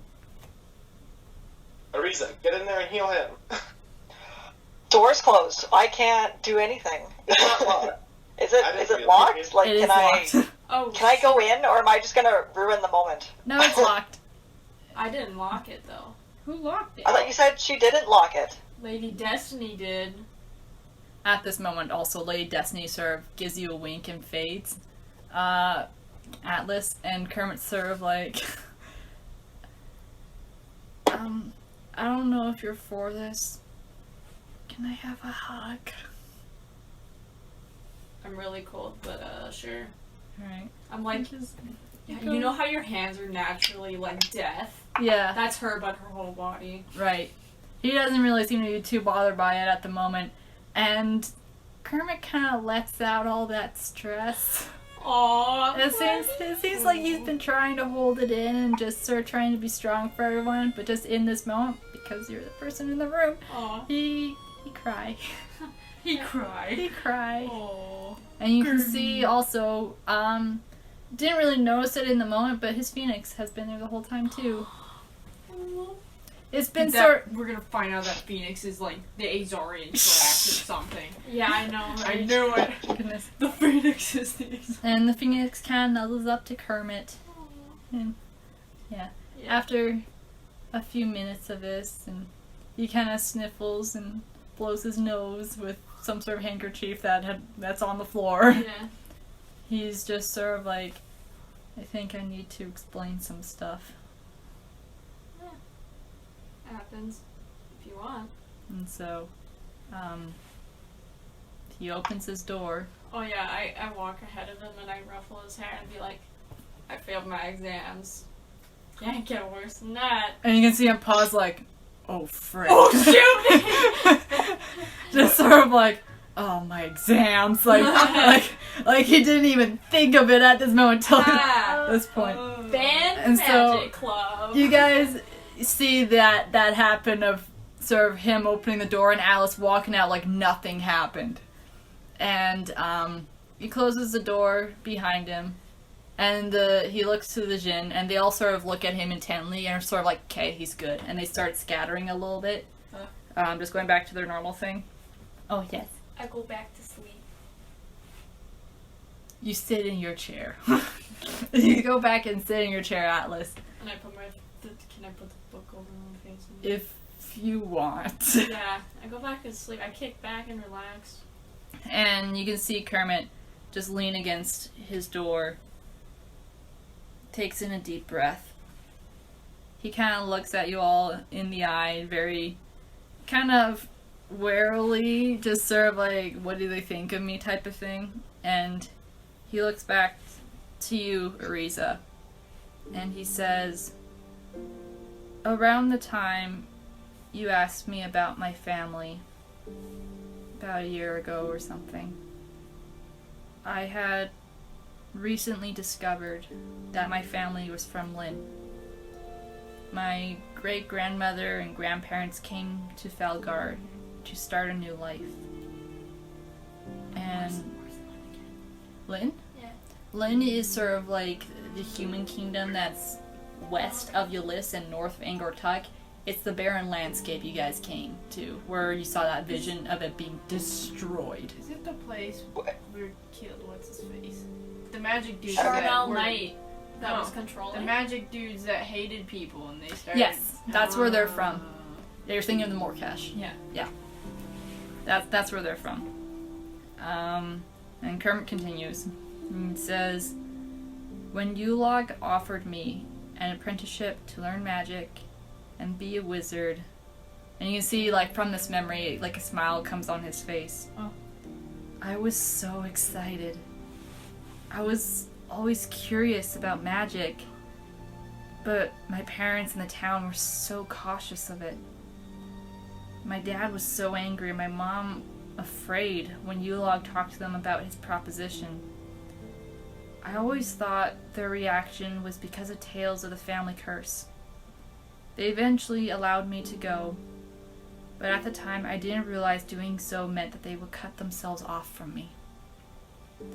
I was hurt and upset, but I truly felt alone when I heard that they had died from a Yovanda raid. Ooh. And you can see the pain just blatant on his face. This kid just can't really have the control or emotional capacity to hide anymore. Can I step closer to him? He just sort of puts his hand up, just sort of like, what he's saying is extremely difficult, and he wants to get through it. Okay. Yeah. Alice, are you still asleep at this time, or are you actually, like, paying attention? You know how you're in the half zone? Right. Yeah, That's where I'm at right now. Okay. He continues. The town was completely destroyed. It's not something I like to talk about. Still don't. When I found out that my family was Lin, I was angry. My parents simply hated magic because they didn't understand it. That's why I lied. I didn't want to think about them, the pointless arguments that led us to parting on bad terms. I tried to convince myself that they hated me and it was for the better that I had left. But everything changed when I met you all. You all cared for me without knowing me. You looked out for each other, though you're still strangers. You were there when I helped Yulog, or when I lost Yulog. You helped me with school, and he looks to Ariza and Alice. And he kind of pauses for a moment, seeing that Alice is sort of asleep in a chair, and just sort of like, whatever. Kind of like raise a finger. Yeah. Something like that. Twitch. Alright. And he looks to you, Thran, and he says, and you let me be part of your family. Thran and Ariza, when you guys disappeared, I was so lost and alone. I was worried for you all, but all I could think about were my parents. Missing you two reminded me how much I missed my parents, and how much I missed Yulog. I wasn't mad at them anymore. I couldn't. It was just too much energy to be bitter. When you all came back, everything seemed to be better. Thran, you were rebuilding your kingdom, yet you would still find time for me to visit. And Ariza, we would be poring over books for countless evenings. But something happened during that time. I could feel something awaken me. I mastered difficult spells with little effort, and my normal spells are more powerful than I intended. Over time, I realized my magic was becoming stronger and more powerful than I could control. That's when I looked into those stories my mom told me about this so-called family curse. Our family has the potential to be extremely gifted in magic, but we're also cursed so that the magic becomes uncontrollable at some point. And he kind of sighs, and at this point he can't look at you guys in the eyes. It will eventually kill the spellcaster, or destroy everything they love. I can't help but think that the curse is real. I even had Ratchik make bracers to help contain my magic, and he lifts up his arms at this point, and you saw those bracers that he had before are destroyed. Oof. Like, their runes are, like, effectively blown out, and there's cracks in the metal. And he lowers them again. He says, but it wasn't really that much help. And he just stares down at the ground a little bit, and then after some time looks at you all again just to sort of gauge your reaction. I think this whole time Ariza's been looking at him with like such a expression of concern, like the way an older sister would look at a younger brother. Mm-hmm. If that makes any sense. Again, I'm going to try this again. Can I take a step towards Kermit, or does that make him feel uncomfortable? He just looks at you. At this point, it's less of whether he feels uncomfortable or not, and more so like this kid is just so drained. Along with Thranduil, Ariza will go up and hug Kermit. Okay, so Ariza and Thranduil hugs Kermit. And you feel his arms lift up to hug you guys back. As you guys pull back, he kind of half smiles to himself and he says, "You're gonna think this is ridiculous, but at one point, I did think maybe I was the Azarian. And that's why I looked into my genealogy, and it goes generations back. Past Triumphs. I think my oldest ancestor, Italith, was around... I think it was after Romaris' time. And I couldn't get records further back than that because Arden had them locked up. So... Wait, the Arden? The Arden. Oh! Because if you remember your meeting, Ariza. Yeah. So, I guess to Kermit, yeah, speaking of that, Kermit, so I spoke with Walmart a few days ago. He told me to tell you to, and I quote, "Stop sticking your nose in dwarven politics," or the archives or whatever, or like their business. I mean, I kind of make it sound like a joke to kind of, I don't know, and to raise people's spirits, I guess. Yeah, and he's a little surprised just sort of by this. It's sort of like, oh, hold on, you're saying the ward, the leader of the dwarves, told you to tell me not to look into archives about my family? I guess so. That's what he wanted to talk to you about? No, there was other things. Okay, Kermit, look, it's obvious I'm a Syntholian. Wolmar had requested my presence, so I went there to speak with him, and for one thing, I found out he's a Nasakian, and two, he asked me to try and convince my people to come back because they're leaving for some reason. I mean, I've been trying to get my people back, really. And you can see that this new set of information has kind of effectively distracted him from his current situation. As he's just sort of thinking about it and just sort of like, whoa, an Asakian? Yeah, let's just say it was pretty, clearly nothing happened to me, but, Did he, like, give you a letter to send ahead, or was it just, like, verbal, or...? Oh, yes, and then I'll, like, reach into my pouch and pull out his letter. The letter's not and there. I'll just... What do you mean letter's not there? It's not there. What do you mean? Like my pouch? No. My stuff? Your stuff is there. The letter's not. Yeah. Why? You don't know. It's gone. Is it just that letter, or is it anything else? The letter that Wolmar gave you is no longer in your pouch. Plot twist with Gregory. If you want, you can make a intelligence check to see if you can maybe recall when you last had it or saw it. Sure. Or just something to help connect the dots. Like, I would not have lost that? What is this? I'm gonna add 3 MP to bump that up to 15. 15. What you do remember, yesterday morning, when you woke up, so the previous night you had that encounter with Wolmar and you just came to Akvin and slept. And that morning, when you woke up, you remember seeing ashes from your arcane lantern on the floor of your room, and you thought that was a little weird because, you know, typically hotels like to keep the rooms clean. But Someone burnt it. that's what you remember. That's what you recall. So then what the heck? I'll kind of repeat what I remember just to the group.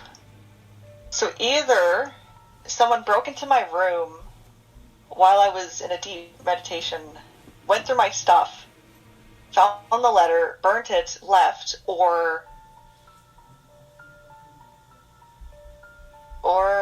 I'm going insane. As I say that, I like throw my hands up and just like This is the part where we discover that it's been a deep, tragic backstory of hers that she's a sleepwalker. Dang it, you've seen through my plans. And at this time, you hear a loud knock on the door, and Lanier, who's just sort of been chilling in the background, seeing all this, is like, I'll get it, and she kind of goes downstairs. Oh my gosh. And she comes back up, and her face is just like so serious. She goes, "It's Professor Malum." Uh-oh. And Kermit is sort of like, you see, like, his spirit kind of deflated a little bit, and goes, "Okay, I'll just hold up my hand real quick. I'll just be like, give me 2 minutes. And, I mean, we've been in his tower. I'm assuming I have a stash of stuff here. I'm going to put on a better cloak, and then go down and get the door before Kermit comes down." okay." Kermit does stop you and sort of like, maybe I should do this first, if that's okay. But you're the one in an emotional turmoil. You can clean up my mess. You need to rest.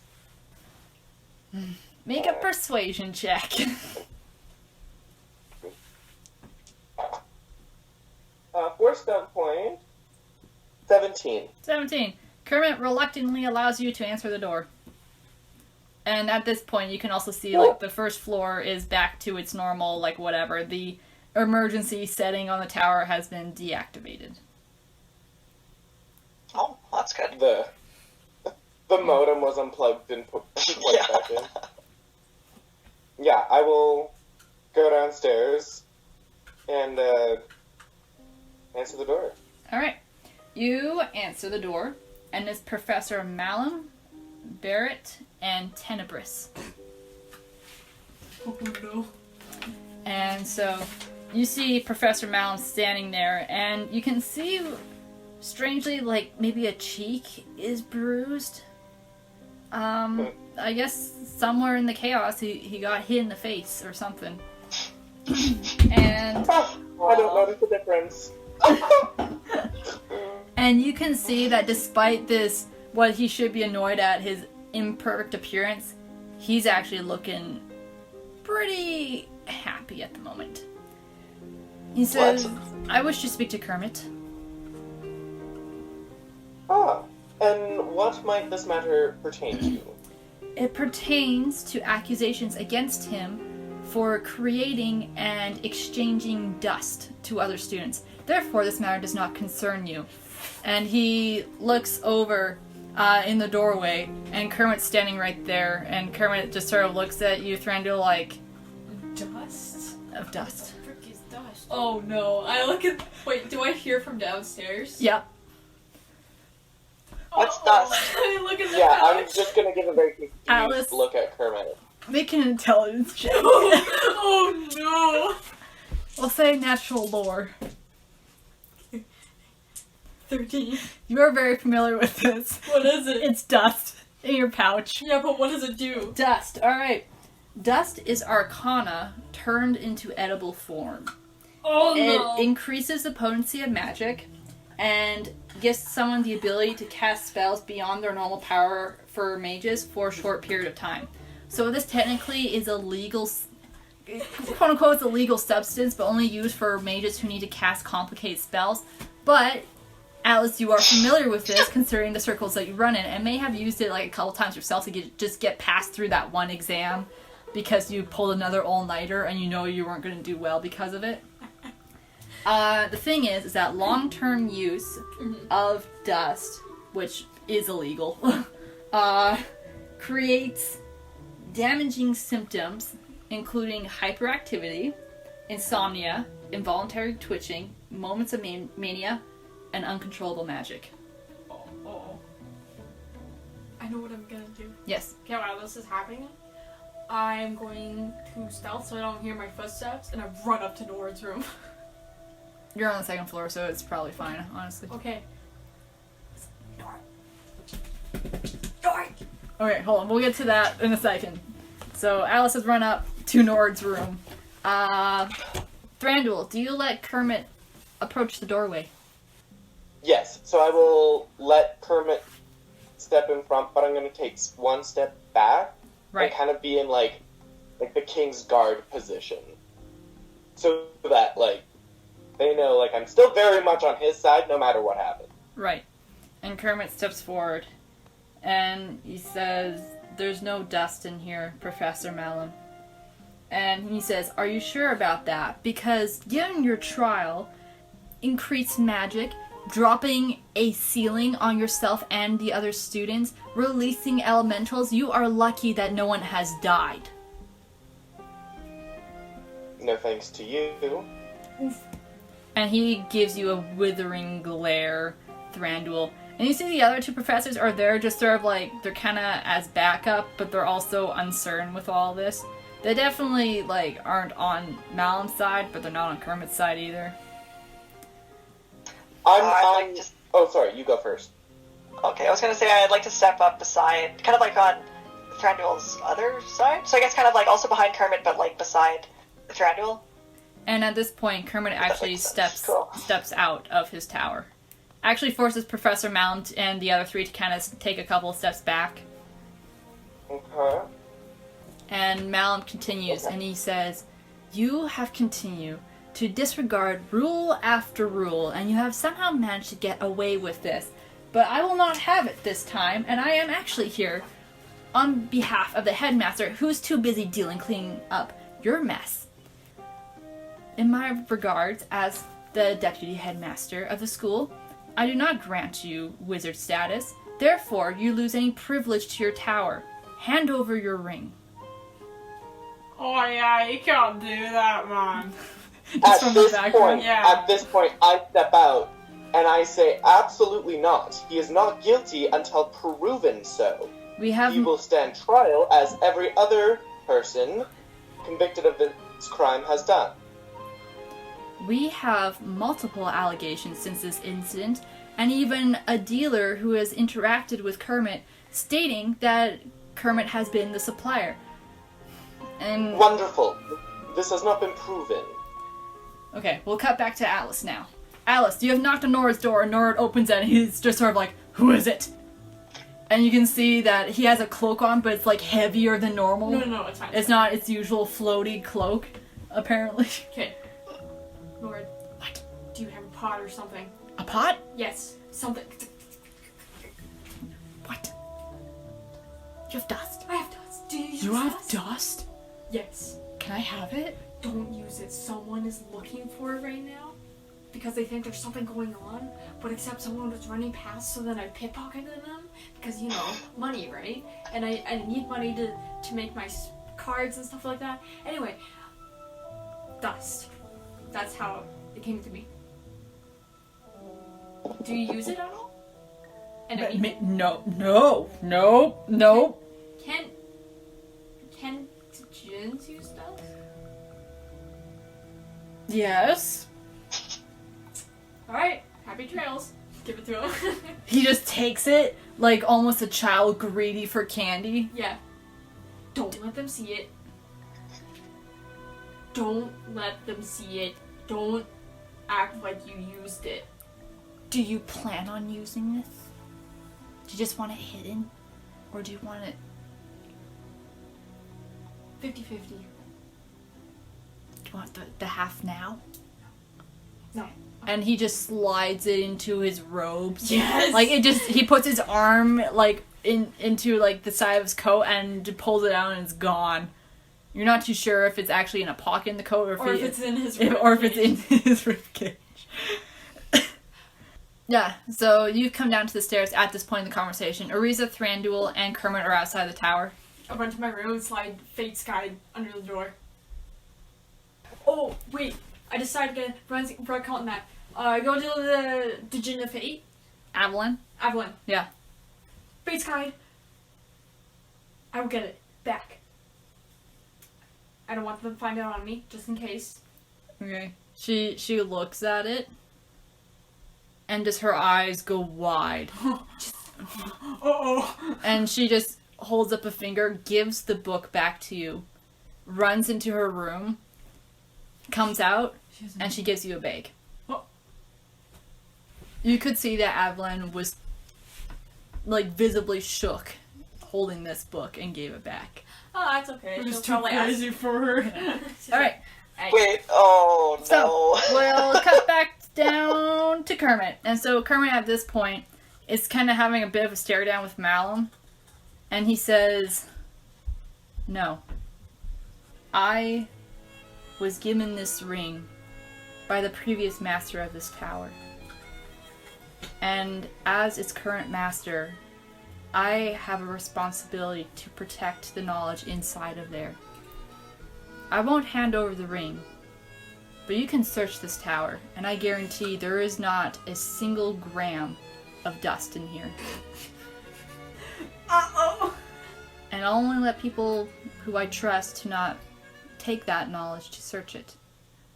And so Kermit steps aside. And he motions for Ariza and Thranduil to step aside as well. Okay, I do. Alright. And so Professor Malum just sort of continues to stare down with Kermit, and then realizes that this kid is not going to budge. And so he finally, sort of shrugs and, fluffs up his coat again, and walks towards the tower and is stopped at the doorway. And he looks to Kermit, and he says, "Only people I trust to not take the knowledge." And they stare down a little bit more, and you see that the other two professors are sort of looking at Malum and Kermit, sort of and Professor Tenebris just sort of whatever, and he walks in. And he sees you, Kanad, and just sort of nods, and just sort of looks around the room and goes, "I guess I'll start with this one," and just goes into one of the rooms. And Kermit sticks his head in the doorway and he shouts out for Norid. And Norid, Avalon, you see, comes down. And as you open the door, you see the corners of his mouth. No! No!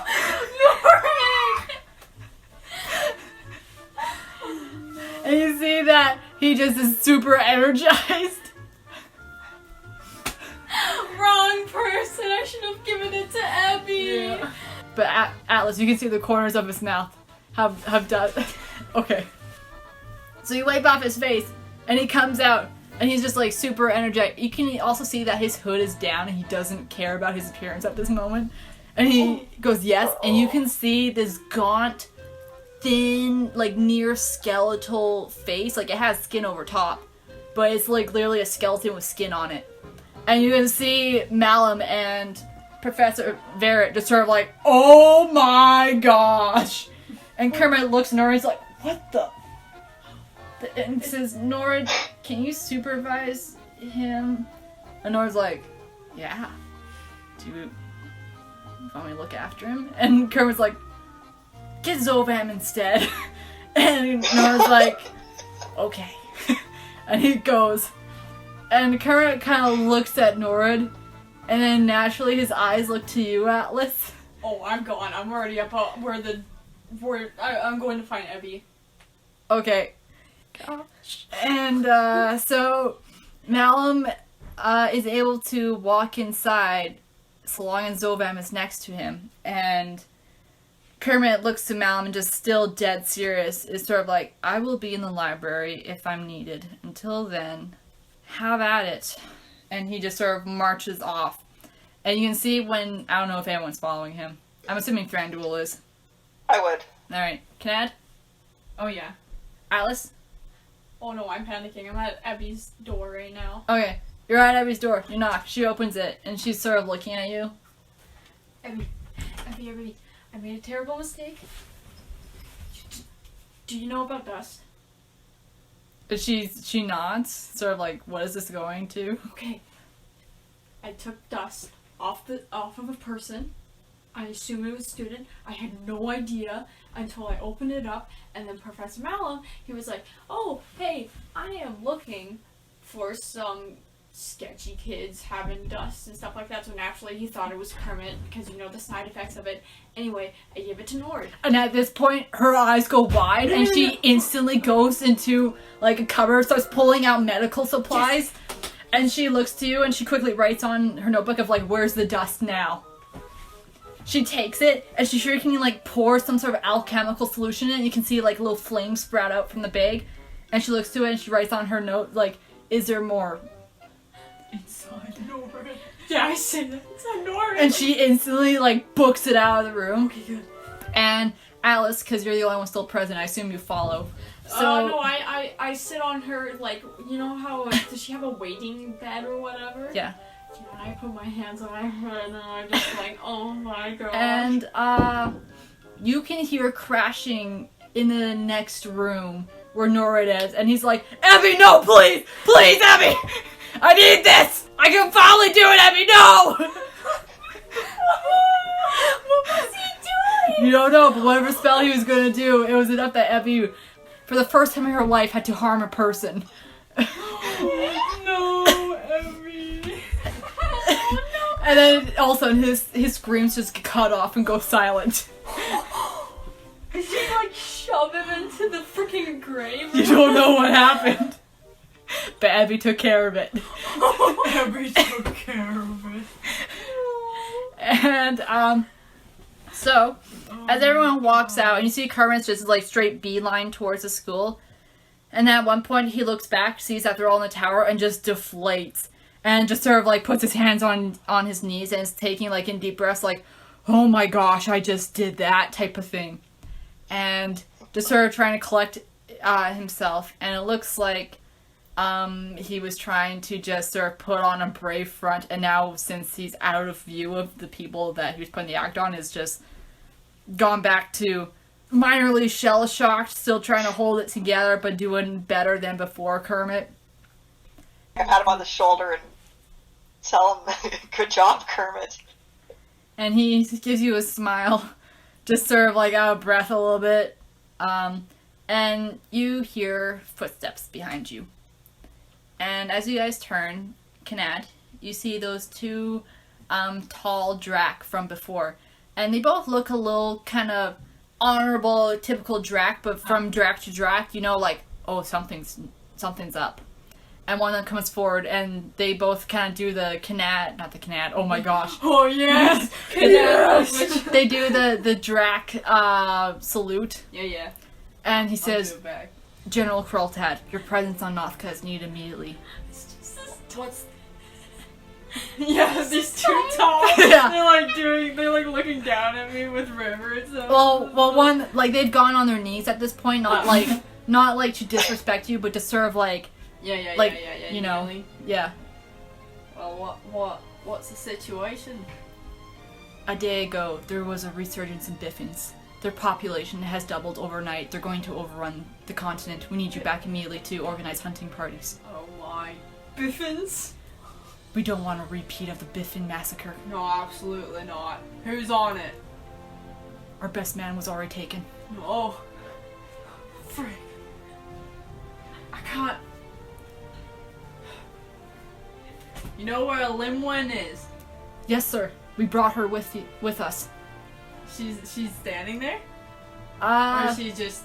Did they just say that she was there? They look over, and in the distance you can see another figure, sort of like just chilling. Oh, freak yeah. Alright, she's the only one that can take my place right now. Bring her over here, tell her that she's got to stay with this group. We gotta go right now. Well, I'll debrief her later. The famines, sir. We can't go through this again. We're going right now. Alright. And so you see these two Drac and Kanad walk off, and they meet this other individual in the distance. pause for a minute and talk, and then this individual starts walking towards you. Hi, it's Tracy. And, Kara, do you want to introduce your new character? Yeah! So, Lexi, Oh. are you still there? Okay, there we go. so yeah. Bye. So I assume Kanad and these two, after they talked with this chick, they freaking booked it. Oh, Like, yeah. they're gone. They're out. Alright, so Kanad's out of the picture. And you see, like, kind of calmly walking towards you is this really, really tall Ekor Nen elf. Like, she's, like, you heard Kanad kind of boast about how tall she used to be. You kind of see that this person is probably around her height, if not a bit taller. So like 8 foot something crazy. She has long, kind of dark braided hair that's coming across her side, or like coming across the side of her. And then on like the tips of her hair, it's like frosted. And she's got, her skin is blue. Her eyes, it's like a light blue. Her eyes are, they're both blue, but one of them is lighter than the other one. And she's got old schooly, like, tunic on. Like with some chainmail armor peeking underneath. And she's got this big chungus sword on her back. And you look at the hilt of the blade, and it's got frost along it. And the blade itself looks like it's made out of like solid ice or like crystal or something. And her entire left arm is just coated in like ice. So you don't know if like her arm is made out of ice or if it's just covered in ice. Yeah, I think other than that, We that's got another frosty boy. that's pretty much that's pretty much what she looked like. And she walks up and she'll just be like, "Oh, hello. My name is Limwin Frost. I do not know any of you, and I'm sort of new to this land. I've been in Northka for many years. Kanad seemed very adamant that someone needed to stay behind here, and I am more than happy to do so." So, her general demeanor, she seems like this very polite and non-obtrusive individual, even though her stature and the way she looks seems very opposite. And Kermit looks at you and goes, "Welcome aboard. I'm cursed. I'm going to the library." And Cool. that's where we're going to end today. You-